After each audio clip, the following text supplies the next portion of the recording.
Doesn't look like I'm recording. Now I am. Ta-da. Okay. So working through all of your stuff, you should have gotten lots of notifications that you had stuff graded and returned to you. Maybe. I thought I had them turned on.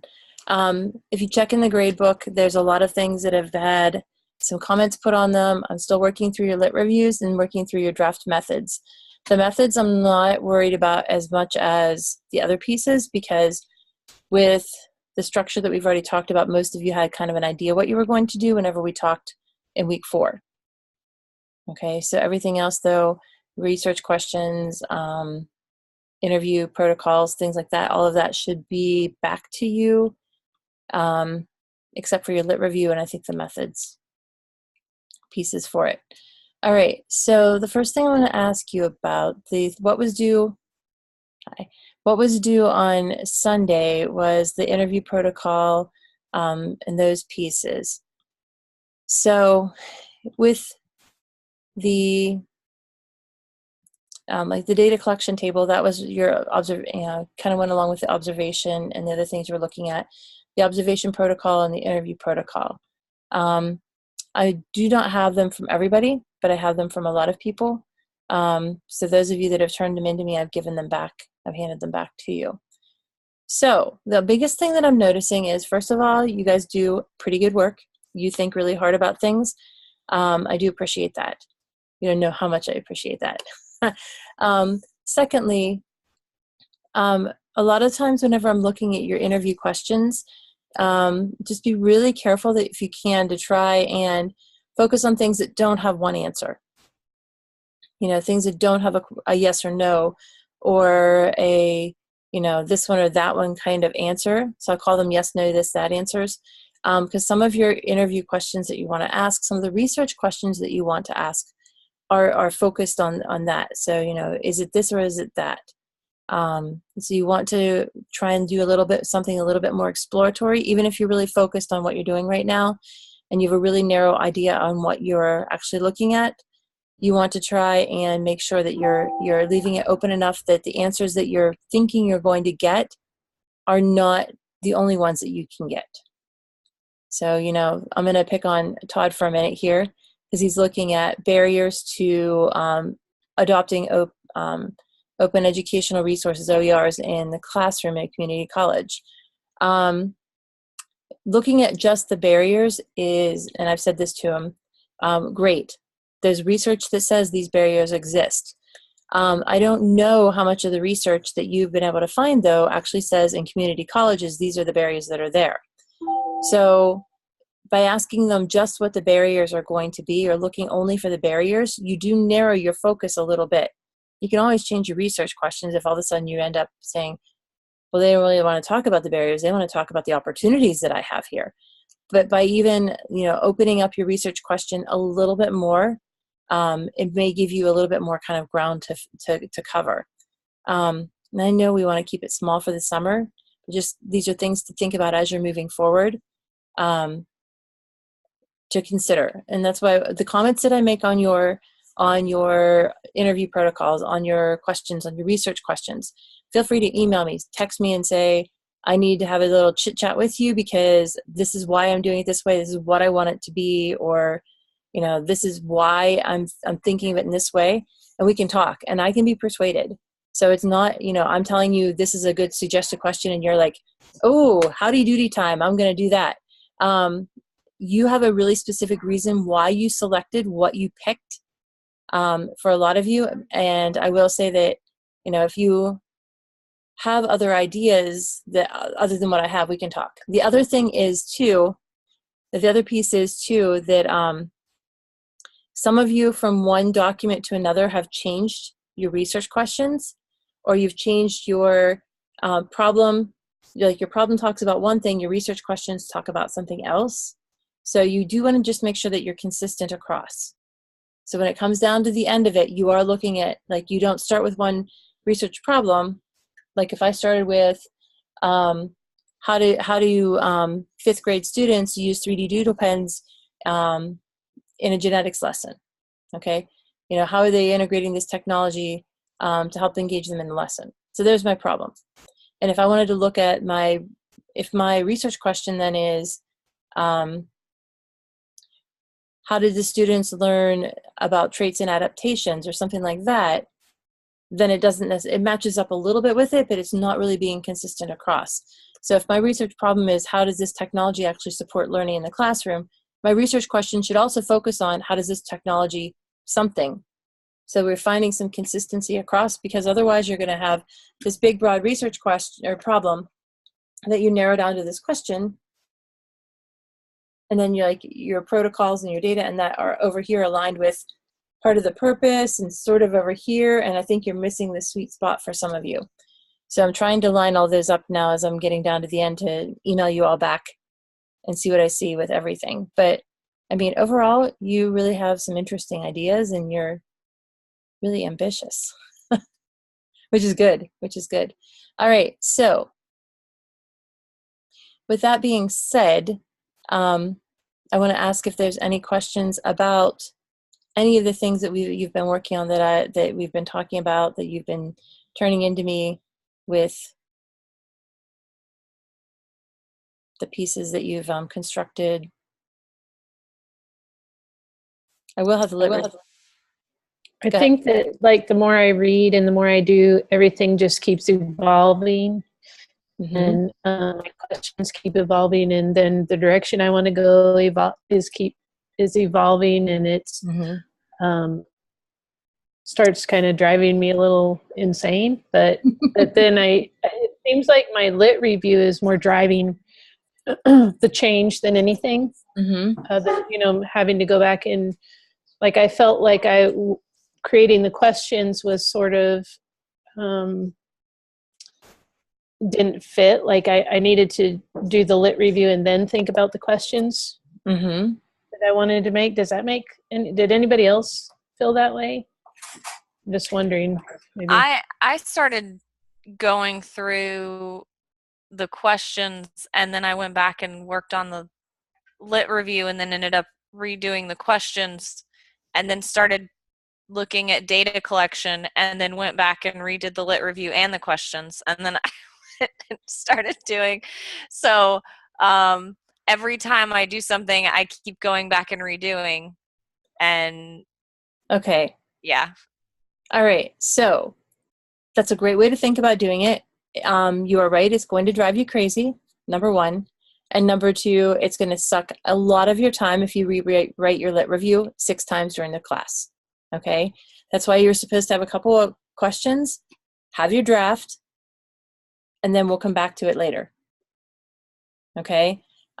Because you need to start, there's a really good book that I just found that I'm looking up a picture here to show you, because they have one copy in the library that I went in the other day, and I was looking at it, then I bought the book. Then I went to go back in and pull a piece of it to show you guys, other than the chapter 4 that I dropped in, and somebody else has it checked out. So I didn't make a copy of it. But they talk about how to do the lit review and how it fits into your theoretical framework. And the picture that they have, and I don't know how well you can see this, I will send it to you later, is this little box kind of thing. And they talk about the theoretical framework being a targeted lit review. You don't need to look at everything that has ever been written about online professional development, because there are people that do entire lit reviews like that cover every single thing. They do meta-analysis on these. Sometimes they're 50 and 60 pages long. Okay. So what we are looking at with the lit review that I'm looking at you doing, I call it a theoretical framework or a conceptual framework a lot of the time for a reason. The literature review looks at the literature pretty broadly. A theoretical framework or a conceptual framework looks at it very targeted, where you're looking at the literature that actually supports the stuff that you want to do. Now, if you're doing new stuff, then you have to look at kind of outside pieces. And a couple of you, when we've talked before, we talked about like your Venn diagrams, where you have the 3 different pieces and there's like a hole in the middle that nobody does anything with. And that's probably where you're going to be heading. So you're going to be pulling from different areas perhaps, or adjoining areas perhaps, in order to craft this. But you're right. There are times that you will have to go back and rewrite a theoretical framework to match up with what results that you ended up with. You're like, oh wow, this is what happened, and I was not planning on this. This is a really unexpected finding. Okay, so I need to talk about it in my theoretical framework, and I'll go back and add a piece into it. But what you've been doing so far, looking at the literature that's been found on the topics that you have, don't go back and rewrite it 3 times more than you've already done. Is the theoretical framework part of the lit review? The theoretical framework is actually your lit review. The theoretical framework and the lit review are often people call them the same thing, even if they have slightly different nuances to them. A literature review is basically, this is what's been found, this is what, about this. A theoretical framework, you try and look at it from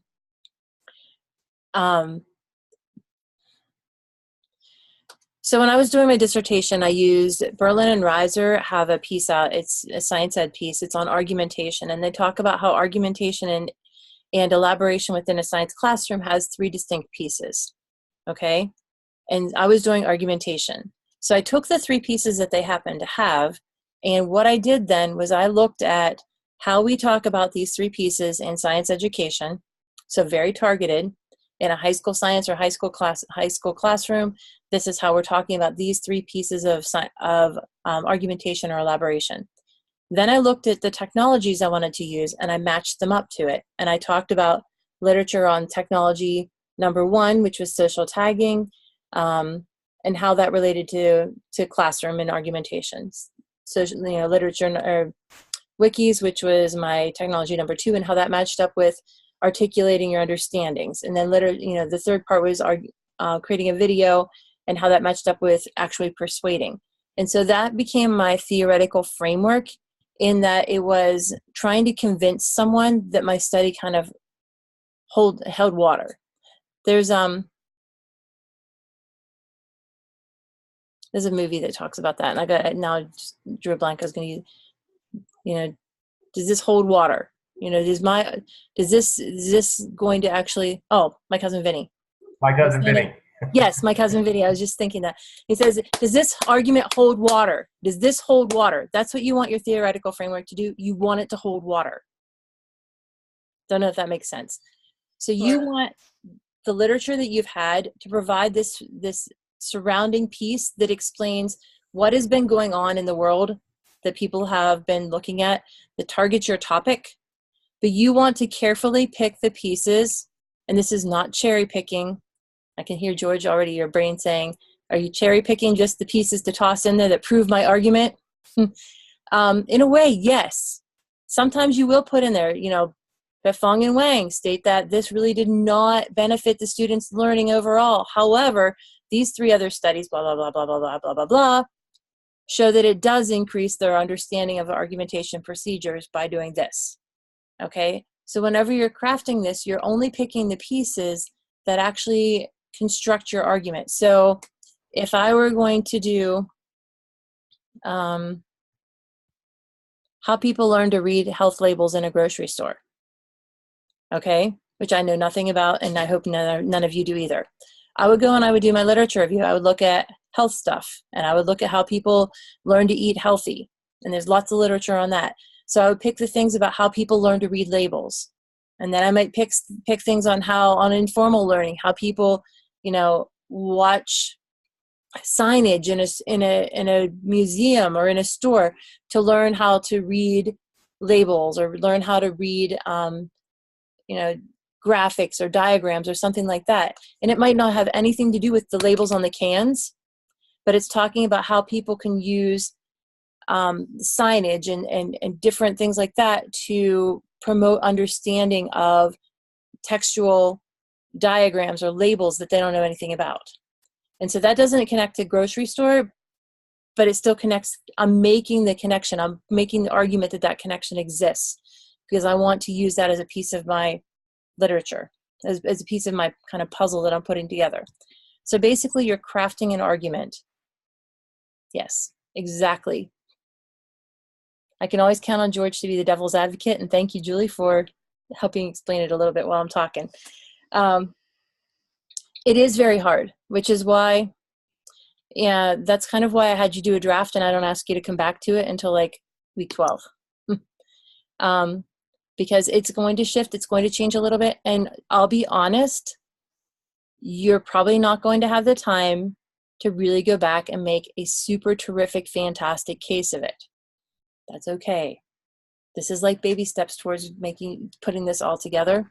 And I have another piece, I'll drop it in there about the theoretical framework for later on when you start to go back to it, that helps tie it together and walks you through how to do it a little bit better. I'll get that copied off. If I can scan it tonight, I'll get that put in there. The book that I found is Miriam and Tisdale, and they really do a nice job of talking through how you construct this argument. But what you want to do with your literature review, with your theoretical framework, is make the case.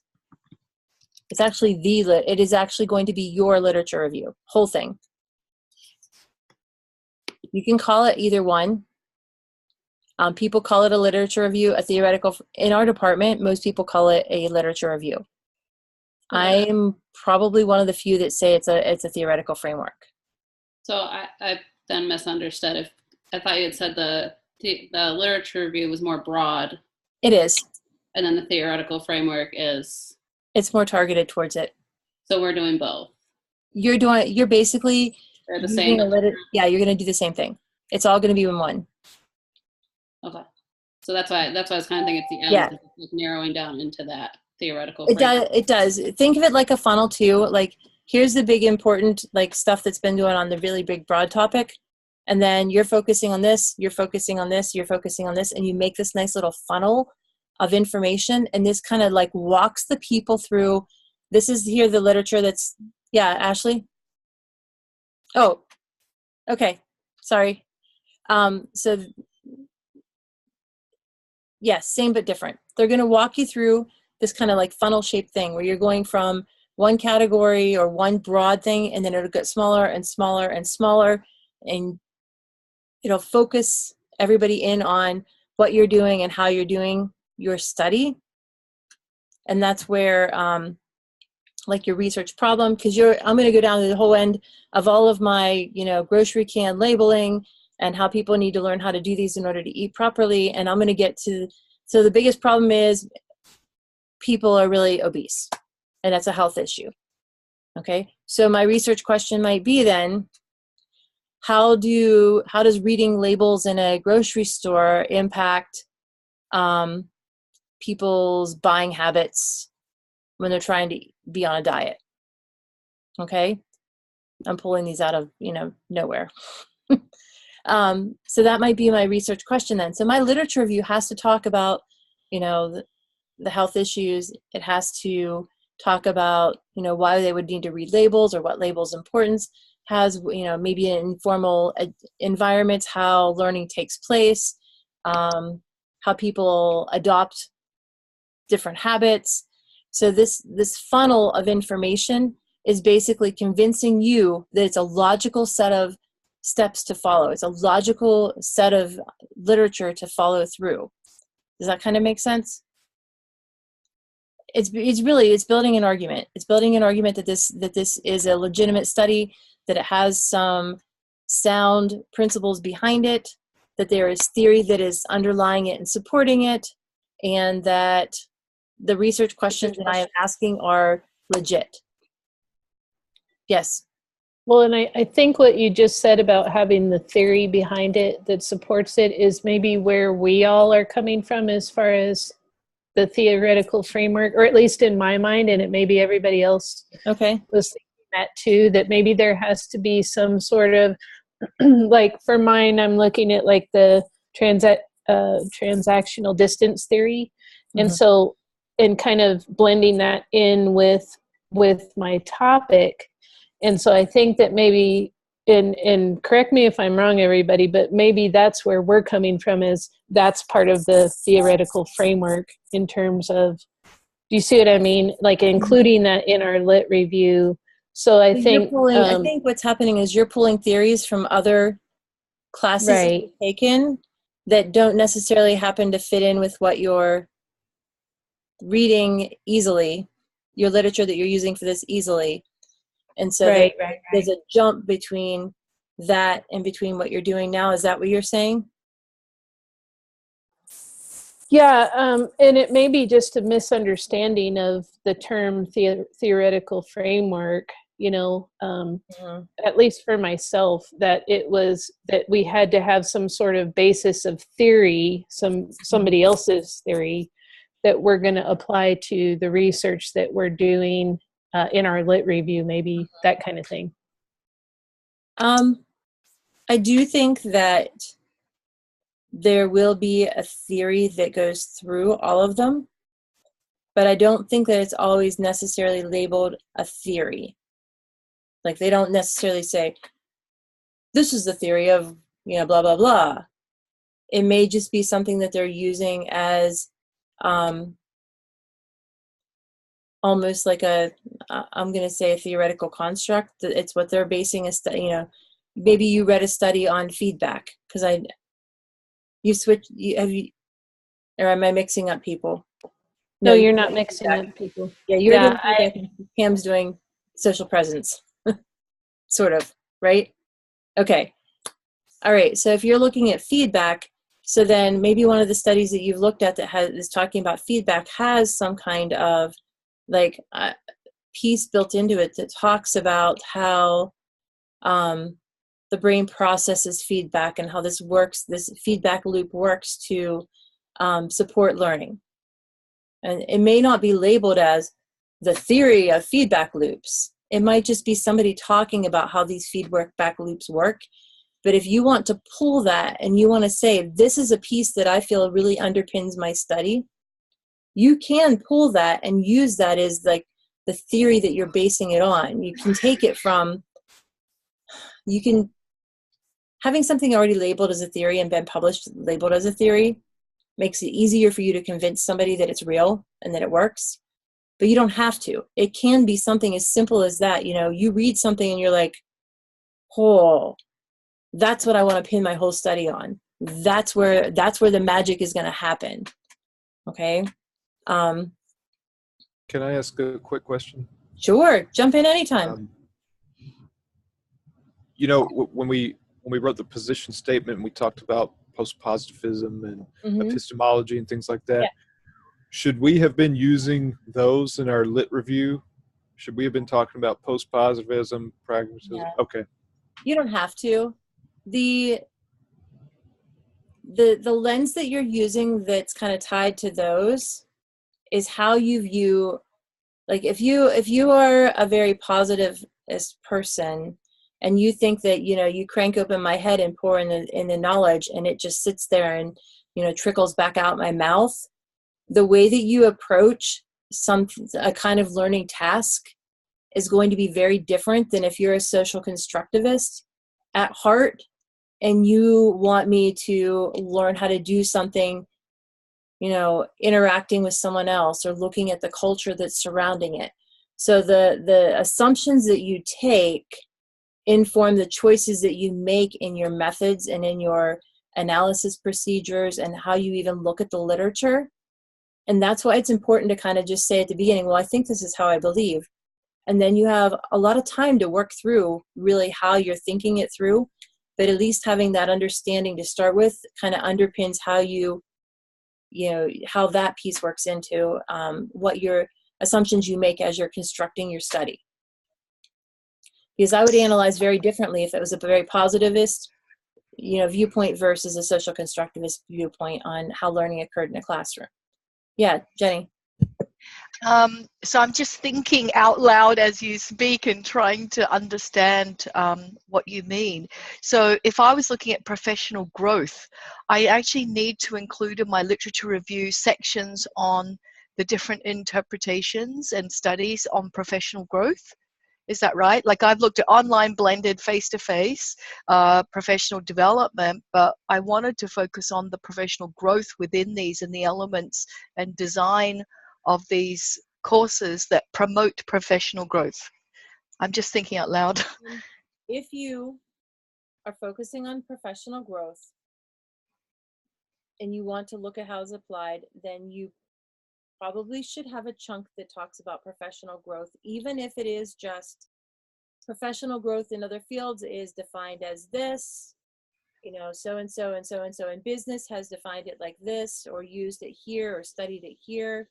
In education, it's not really measured. People don't talk about it. Voila, that's why I'm going to talk about it. And that's kind of proving but yes, if that's something you're truly focusing on, then it will have to be at least mentioned somewhere, I would say. Yeah, like in the lit review, or would that be in the introduction, or Somewhere. okay, I'm still thinking. I don't know whether I'm going to change my topic. I don't know. No, don't change your topic. This is not going to be something that's like, I don't want you to come out of this today and be like, poop, I can't find stuff on that. I do not want to have this I don't want to change my topic. I want you to come out of this saying, whenever I'm looking at using this term, maybe I should be looking for literature with this term. Okay.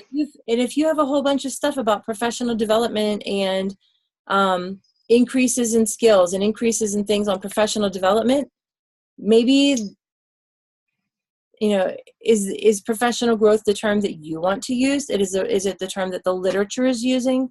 Is it just something that you think better describes it? And in that case, just put in a paragraph that says, people use these terms, but I think this better describes it. Therefore, I'm going to call these 3 pieces professional growth. Okay. And you may not have literature if there's nothing on it, you don't have literature to support it. Does this make it all more confusing? Think of it like a persuasive essay. Yes. You're trying to persuade somebody with your topic. You're even in science, you have this theory, you have this hypothesis, and then you back it up with data, you back it up with I saw this, stuff like that. It's the same idea, except you're not using the hard data. You're using I saw this happen, this occurred, this person said this, and so you're trying to support your particular opinion or your thought of what's going on, and with what you're seeing and what you're doing. And I take the literature review as being, you have your overall literature review is where you talk about the entire topic. Like for me, it'd be like talking about OER, all the different aspects of OER, how it saves people money, where that money goes to, how it helps people access it easier, how teachers are able to adapt it to do differentiated instruction, all kinds of different things with it. But I'm going to focus on how the teachers actually take that OER and how they choose to be able to switch over to it from doing the easy, there's textbook they told me to use there, I'm going to use that textbook. And instead they pick what they want to do. And so I'm going to, rather than doing the overall review, I'm going to do the, whatever you call it, the framework, where I'm just going to talk about, all right, here's OER, what it is. All right, so you got to give them some background. And then I'm going to be like, all right, and here are the problems that people have with it. Here are some of the things that our institution, other institutions are doing to help them with it, and just kind of guide them with the steps of this is what the problem is, this is some of the solutions and stuff, and this is why I think it's important that you need to know that. And so I think that's the difference that we're kind of going in. Is the other one is very broad, very basic, and for this class we want to be very specific and kind of still go, still make that funnel, but it's all about your topic and not going all over the freaking place and confusing people with too much information. Thank you. I will call it a persuasive essay from now on, instead of the funnel, everything else that I've tried to make the analogy to. Thank you. That's very much the case. Okay. More questions that you have about the past stuff? So if it's really a newer idea, is length an issue? If it's really a newer idea, because you said there's not very much literature on yours. It's a lot of like op-ed pieces, but yeah. What happened with Tammy, that was my first student that is graduating in December now. Everything's all, done. She was doing virtual proctoring, and there's literally like 4 articles on it. So what we did was we looked at how people do face-to-face proctoring. We looked at how people look at test anxiety in the classroom face-to-face. We looked at studies on how people try to target assessment and how that ties into those pieces. So we kind of went all around everything that we could find that touched on it. And then we kind of honed it on the spot that there was a huge hole in the middle that nobody has done anything on. And that's kind of how we had to approach it, because you'll need literature in some way, shape, or form that ties to it. You can't start with nothing. So if all you have are op-ed pieces, then you can work with op-ed pieces and try and find something that, like if you're talking about how the SPs pull, how they view their role in this education, you could talk about how people in documentaries feel when they're adopting the persona of somebody famous, or trying to be right with it. Or you could talk about just instructors as a whole, if they're maybe how they perceive their roles. Or you could try and pull from anywhere that you can, looking at medical teaching and how like the professional, like the doctors that are actually doing teaching and how they feel, you can feel things on that. I mean, if you can make it touch it and make it, I'm not saying though to make, what I don't want you to do is go out and spend like 50 hours trying to find something that touches it somewhere. And then like trying to pull all these pieces in, like kind of a mishmash just to have some space to fill up. If you've got 2.5 pages of lit review and that's really all that there is and all that pertains to it, then we can talk about it and see. Because maybe that is all that's going to really pertain to it, and there's nothing you can do about that. So when you look at this overall end state project that we're doing for this class, and understanding it's condensed, it's not a full study as if you're going to sit down and this is your research project for your dissertation or anything. Mm-hmm. But because this is a project-based class, mm-hmm.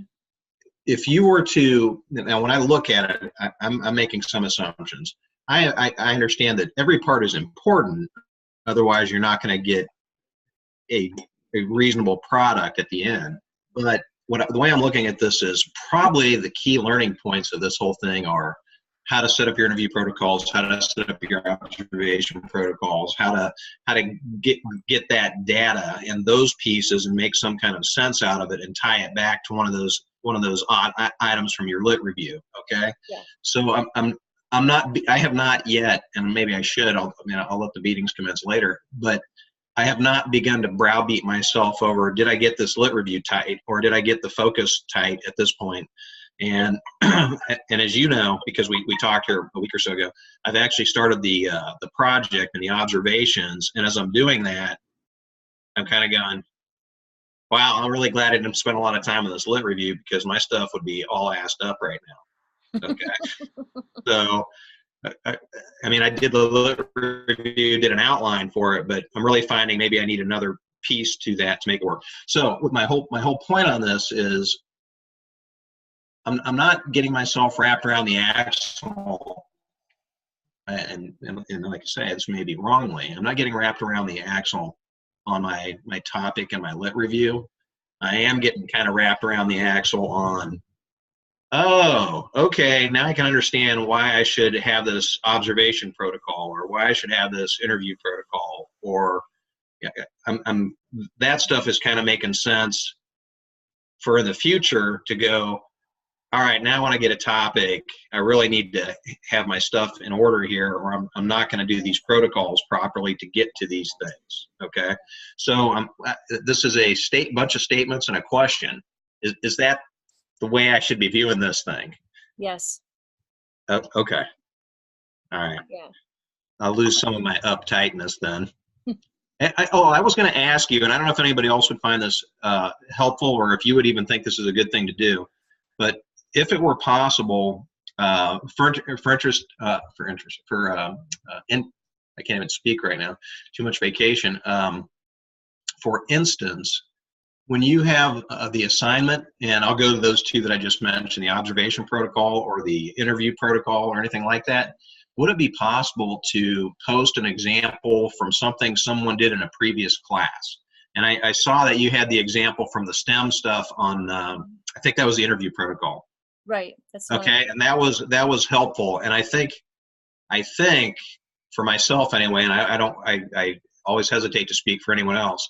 If it were possible to have an example for the various pieces that we've done along the way, and if they were there and I missed them, well, then bad on me, okay? Yeah, I don't know if all of them are there or not. There's pieces chunked in here and there, but you're right. I'll go back and see if I can at least pull some examples, or, you know, throw in a paper and toss you some examples of how we used it as each piece went through.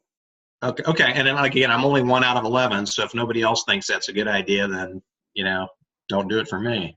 Well, no, giving examples is always beneficial, I'm pretty sure. And I will tell you that right about this point is usually when the whole class wants to hang me high and like mutiny and, you know, overthrow, you know, strike a coup and overthrow me or whatever, because it does get really, I think it's really confusing, and I'm not sure. And when the class is over, I'll be honest, when the class is over, like setup time, we'll have virtual coffee and you can say, this really didn't work, or this really did work. And I know I was behind a little bit from those things. I'm almost caught up now on everything for you. So that didn't help either. But it always helps me though too, to be able to look at things and look at your lit review and look at the pieces as they pull together. Even if I had you turn them in over a couple weeks to make sense of how you're doing things sometimes. That's not the case here. I had other emergencies and I was ill. So, you know, that didn't happen to all play out the way I meant it to. I will apologize to you again. But I think that once, and I know, Coop, you've started collecting data. Has anybody else, somebody else told me they were already, yeah, Sarah already had started as well. And that, so are you finding that as you're starting to work through different pieces of it, it's making a little more sense? Kind of. I'm almost kind of glad I worked backwards. I have like touched on the lit review, but now like seeing like the answers you're getting to your interview questions, or from the observation, the document I have, it kind of helped me create research questions. I don't know if that's okay, but working backwards kind of worked that way. Yeah, and I'm finding kind of the same thing, Sarah. I just started the observations yesterday, and briefly, this is teaching my kids how to play chess and what we get from that experience, right? Does it help with decision-making, problem solving? I had all these grand ideas, right? And what I'm coming down to is, hey, it might be better just to look at the social interaction piece of this, and how do they interact when they're learning this game? Do they help each other? Do they not? I mean, it might be much simpler than I was initially trying to make this. Whereas if I turned it into a year-long study and I had various groups and I could do some different things with it, then I could answer more questions. Right? But in the brief period of time, it's just like the quantitative class, in as much as that it's really easy to identify a problem that is too big for the time frame available. I tried. Well, Yeah, no, it happened. I think it's the same mistake everybody makes. You know, it's really difficult to narrow the topic and the well, not the topic, but to narrow the problem. And I think too, how you said you may be going, you may be asking about barriers, but no one's going to give you any answers about barriers. So it changes everything. Maybe they're super optimistic about something that you weren't, but. Wasn't that one of the, like, I don't want to say frameworks, it was one of the things we talked about, like in the first meeting and read about, that was like, you know, the whole way that they do qualitative research is they went out and talked to a whole bunch of people and did a bunch of stuff, and then came up with some problems and ideas. Like they kind of worked backwards with it. That was one of them. And I was like, that's perfect, you know, because when you really don't know what the hell you want, you're like, I know I want to talk about this, and I know there's good stuff in here, just don't know exactly what the good stuff is. And so, yeah, I think that's kind of how would work well for us, because we don't really know what the hell we want to do or what's really going to be good. So I think going out and just talking to some people, collecting some data, and then looking at it and going, oh, and then I can't remember. I know that it was one of them, and then going back and making some adjustments to your thing and then doing it again. Grounded theory kind of plays into that in a way, but it's not entirely the way it works. Just a general qualitative study, a lot of times you go in with a research question, you talk to people, and then you're like, yeah, that was not what I thought it was. And a lot of times what they'll talk about with an ethnography project in particular is an EMIC or EDIC look at it, whether you're looking at it from your point of view or whether from the people that you're working with point of view. And a lot of times once you start to assume their point of view and look at it from their perspective, the research questions that you really had these like really grandiose ideas of what you were going to solve coming into it are like, those are not the problems that they see. Those are not the problems that they care about. Those are not the things that are coming out as being very important. And then you do have to reframe your research questions. And a lot of times then you need to go back and reframe your literature review, which I'll be honest, that's why I tell you to do a draft on it. And then I don't really make you touch it again for a while. So I do feel bad for those of you that have gone back several times and worked on it. But as a whole, it'll help you out at the end, really. It's one of those things that'll benefit you at the end. So with this, we're moving in. If you have more questions, we can talk about it for sure. I just want to make sure that I don't like hold you up too long tonight. And I also want to make sure that I get to talk to you a little bit about this stuff for like over the next 2 weeks. So I'm finding my paper here.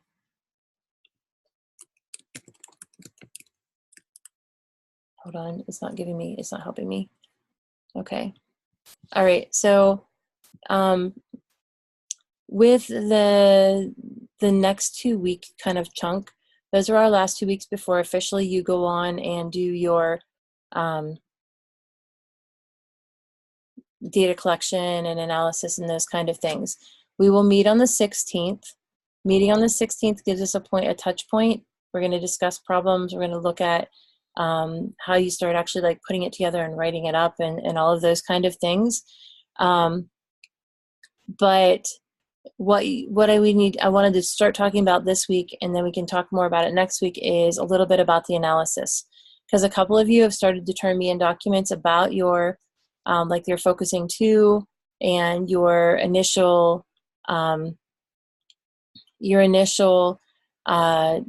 like your data management plan, which is just really a list of things and how you're going to name them, which ends up being really important if you're working with more than one person. But in week 8, you're going to have your code book and some analysis and it's going to be, is it the 18th? 7/16, yeah, 6/18, yes. But then we won't meet again as a group until 7/16. It'll be a whole month until we meet again. Just making sure on dates because my brain doesn't function with them right at the moment. So looking at some things with analysis. Earlier you brought up the point of having a theory that goes along with your literature review or your theoretical framework. And if you happen to have a theory that goes along with this, then that's a really great place to start pulling some initial pieces of coding. And when you start reading about the Miles and Kuperman and some of the other pieces on how you're going to analyze your data, I had a really, really simple way to explain it to you at first. And I'm going to share a page with you real quick. Okay. I'll stop scrolling. What can you tell me about that? I know it's small, but if I can't fit it all on if I make it too much bigger. Whoops, that really went small. It's alphabetized. It is alphabetized. What else can you tell me about it? It's food. It's food. A lot of food. A lot of food. Okay, so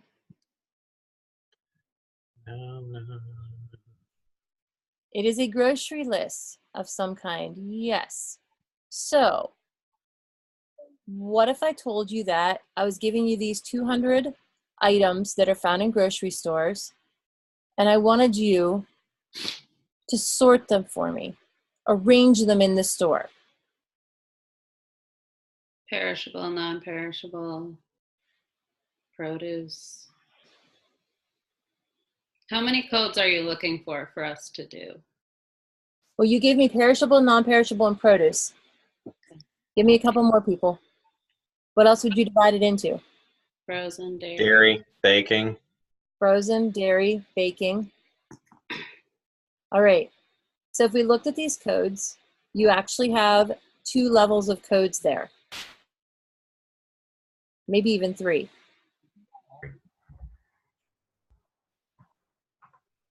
Okay.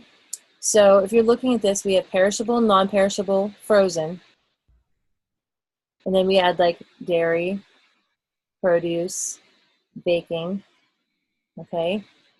There's 2 levels here because the perishable, non-perishable would be like a category above the produce and those kind of things. So if we would divide this into things like dairy, pasta, canned goods, those kind, produce, those kind of things, and we could clump them then as a layer up into perishable and non-perishable. You know, maybe frozen tucks in here as another category somewhere for what you've said. And then gluten-free might cover all of those or span all of those as like a side category that cuts across all of them. All of these things that you've been doing is categorizing this list of food, these pieces of food that we have sitting in front of us. When you're making your code book, when you start analyzing your data, that's all you're doing. You're taking the pieces of data that you have and you're putting them together in things that work together, like dairy, produce, baking items. So the analysis that you're going to be doing with this is going to really be looking at how you can go through all of the data that you have and identify it on one level, you know, probably pretty simple, like produce, frozen, you know, baked goods, pasta, canned goods, those kind of things, meat, anything like that. And then how could you clump those into an even broader category, perishable, non-perishable? Now what might we call them all? Food items, okay? So what you're looking at are your individual codes. You're making them into categories, and then that category becomes the theme of food that you might find in the grocery store. So whenever you're coding this, you're looking at trying to identify pieces that kind of clump together. You can identify them from looking at your theories that you've already identified, the pieces of literature that you had in your initial framework. If somebody talks a whole lot about articulating their understanding of it, and I say articulating my understanding is explaining something, it's going to be adding details, those kind of pieces, adding detail, deleting pieces, rearranging words to make it more flow better. Maybe these are all my little tiny pieces that I clump together as articulating understanding. Okay?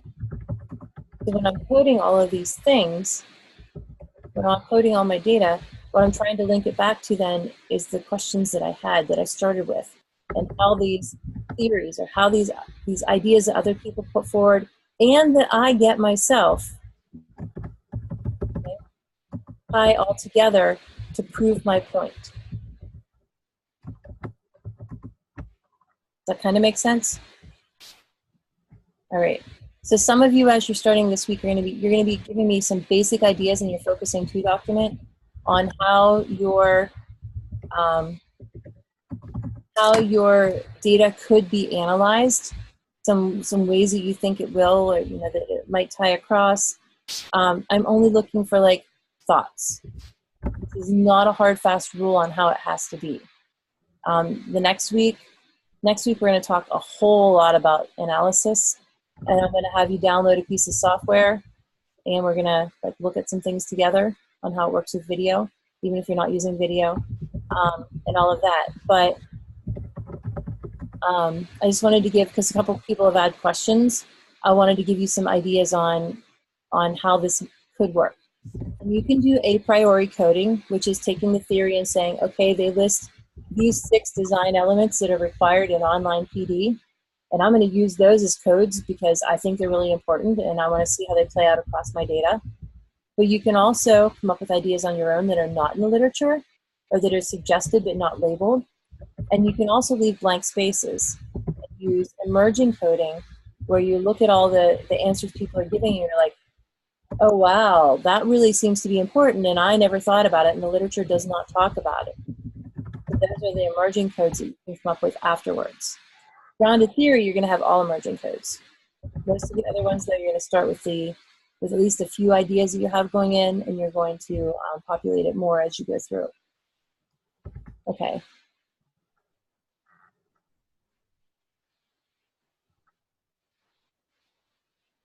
Okay, so I know, Robert, you'd asked me a question about coding. Does that kind of answer some of what you were wondering? I'll write back more to you. I just wanted to give you an overview.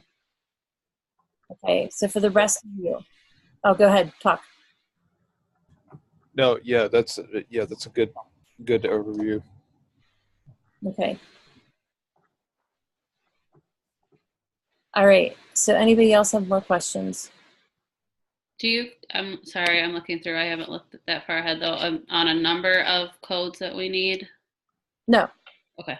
If you want to start out with 2 or 3 and it makes sense to only have 2 or 3, or you want to start out with, if you start out with like 17, I'm going to probably go down through and say, you might want to start a little bit more broadly. And then as you go through, you can always have a big chunk.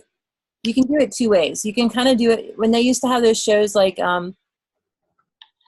you're a hoarder, clean out your house. I don't know what they're called. My daughter used to watch them. And they would put out these big mats in the yard that was like, keep, think through, sell. You can do a quick sort on your data and be like, this is this, this is this, this is this, quick go through it. And then you go back through and you fine tune it with your coding. Or you can go through with a fine tooth comb the first time and then try and piece together the categories as you go back through. Either way works. It's a personal preference, and it's also the data type that you have and whether it makes sense to do it that way. So if you want to start out with 3-4 codes and build from there, I'm okay with it. If you want to start out with a lot of them, I'm probably going to tell you to maybe condense them a little bit, but I understand also having 37 codes for things. And do we code everything, like our document, our observation, and our interviews? We will be coding them. You may have different frameworks you use for each, depending on what answers you're trying to have, because research question 1 may only pull from your interviews. Research question 2 may be looking at 3 different pieces of data. And we will negotiate out. If you end up with like 17 hours of interview, you are not going to analyze all 17 hours of your interview. If you get somebody in there that talks for 3 hours or whatever, we're not going to, I'm going to make it limited based on time allowed for the course. We're going to pare it down, and the paper will be a little loosey-goosey. That's why I said, if you guys want to go back and get IRB and use it for a conference later, we're going to have work to do still. This is like getting your feet wet, seeing how it goes. Okay, more questions?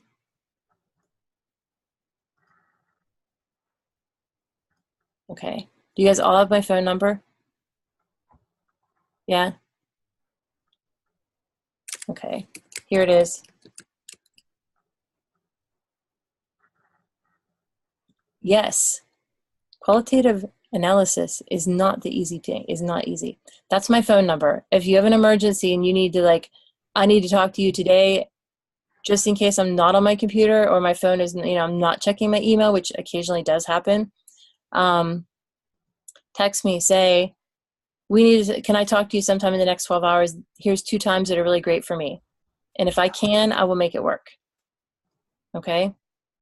Otherwise, shoot me an email. I'm usually pretty good at getting back to them pretty quickly. If I don't talk to you in 24 hours, I looked at it on my phone, meant to answer it later, and didn't see that it was there still. So shoot me another email. Yeah, Jenny.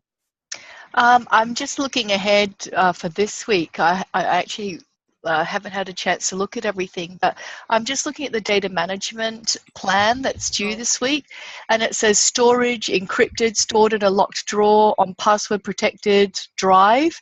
So is that how you would recommend, like say we've got the videos, we've got documents, screenshots, is that the recommended? Yeah, IRB is not going to let you do it any other way. Okay, so we should just follow that format, the storage format. Yep, kind of copy paste that kind of piece in. Okay. Reword it if you don't have access to that. Okay. The reason, and I mean, it sounds stupid, but having your naming protocol set up ahead of time is immensely helpful. It's like the whole document management service, like you're saying, about use Mendeley, use Zotero, use something like that, because you're going to regret it later if you don't. If you don't have your naming protocol set up and you start naming things loosey-goosey, and you have like 3 different sets of names for it, and you can't find anything. And if you end up having a bigger study when you get, maybe not for this one, because this one might be small enough to handle, but as you move forward, if you don't have this set up ahead of time, then you forget what it is and you name it different things and you end up with a mess. Right. Okay. From experience. Okay. So it looks like, so the choice is encrypted, stored in locked drawer, or password protected on a drive. I imagine, I don't know how to encrypt, and a lot of these are not physical, so I would be doing the password protected on a drive. Is that how I would be storing them? A lot of them, to encrypt it, is you just take either your folder or your drive, and you say, whenever it says like password protect, a lot of them will have a thing for encrypted. Right. Okay. You can get for that. It's just another click. Okay. Okay. That's good to know. Yeah, that's what IRB wants now, is they want it encrypted as well as password protected. Okay. Turn in stuff for IRB for your next set of studies when you really turn it in. If you don't have that on there and you have video or like identifiable files, they're going to ship it back to you and say it has to be on an encrypted drive. Right. Okay. It means like your whole drive. Like this whole drive right here, this whole drive I have right here has one password on it. And then I have video of minors on there as well. So the whole study is encrypted. I have this. I have the study file password protected, and then I have my whole drive encrypted and password protected. Right.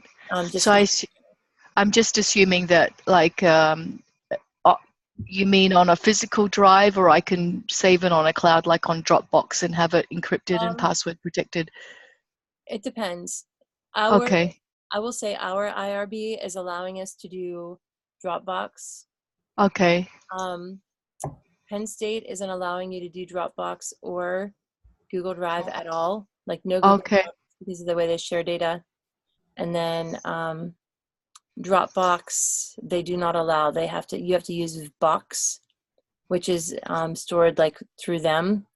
So depending on the university, it depends on what they allow you to do. For us right now, as of right this moment, we are getting away with using Dropbox. Okay. It doesn't promise that it will happen that way all the time, but as of right now, we are, and I say getting away, I mean, just because other people are being more strict. Okay. I believe that it is as long as it is password protected and those kind of things, that it's as safe as having a physical drive that somebody could steal out of your locked drawer. It's just what they actually are requiring us to do. So. Okay. Thank you. Yeah, not a problem. Data management, take a look at the little short example I have there, and you are free to copy paste as much of that as you need to, and just make your own like identifiers for how you want it identified or stored. And the focusing too is basically looking at your research questions, your data, and then how you think you could analyze it. So a lot of thinking with it this week. All right. More questions. Okay, as you run into questions, shoot me emails. I try to get back to you. If I don't, like I said, if I don't in 24 hours, re-email me and say, did you miss this? Because at 4 o'clock in the morning when I wake up and I check email on my phone, which I know you're not supposed to do, if I read it and it doesn't say unread in the morning, I may not remember that I read it and didn't reply. So that's my bad thing that I do. All right. Any other questions? All right. Then you guys have a good night, and email me, holler, anything you need. And have a good night, everybody. Right. Thanks. Good night. Good night.